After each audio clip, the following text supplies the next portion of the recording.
अपघात झालेला आहे। दोन गाड्यांची टक्कर झाली आणि दोन्ही पण बेशुद्ध अवस्थेत ड्रायव्हर आहेत।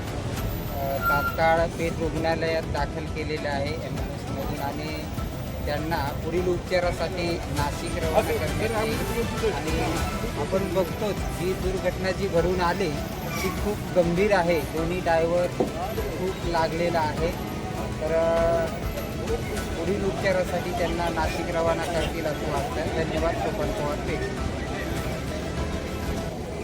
आपण बघतो DD03Q 9885 गुजरातकडून येणारा हा कंटेनर आहे आणि नाशिककडून TN 28BL 8607 ही मालवाहतूक गाडी नाशिककडून येताना अपघात झाला। आणि आपण बघतो पेठ नगरपंचायतचे जे काही कर्मचारी आहेत यांनी खरोखर यावेळी एक चांगली कामगिरी केली व तात्काळ रुग्णवाहिका बोलवून त्यांना सरकारी रुग्णालयात दाखल केले।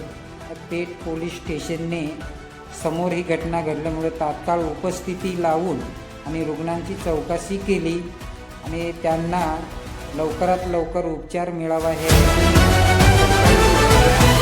करण्यात आलं। आपण हा पॉईंट बघतो, जी घटना घडली तर रस्त्यावर जे टायर दिसतात ते नाशिककडून येणाऱ्या गाडीचं आहे आणि गुजरातकडून येणाऱ्या कंटेनरला ही गाडी जाऊन धडकल्यामुळं हे भीषण अपघात घडलेला आहे। आणि स्थानिक जे नागरिक आहेत त्यांनी JCBच्या सहाय्याने काढण्याचा प्रयत्नसुद्धा केला, पण अपयश आले कारण लोडिंग गाडी जागेवरून हलली नाही। यावेळी माननीय PI गोंदके साहेबसुद्धा या घटनेस्थळी येऊन आणि ह्या संपूर्ण घटनेची चौकशी व जबाबदारीने सर्व आपलं काम छान चांगल्या रीतीने केलेलं आहे। धन्यवाद।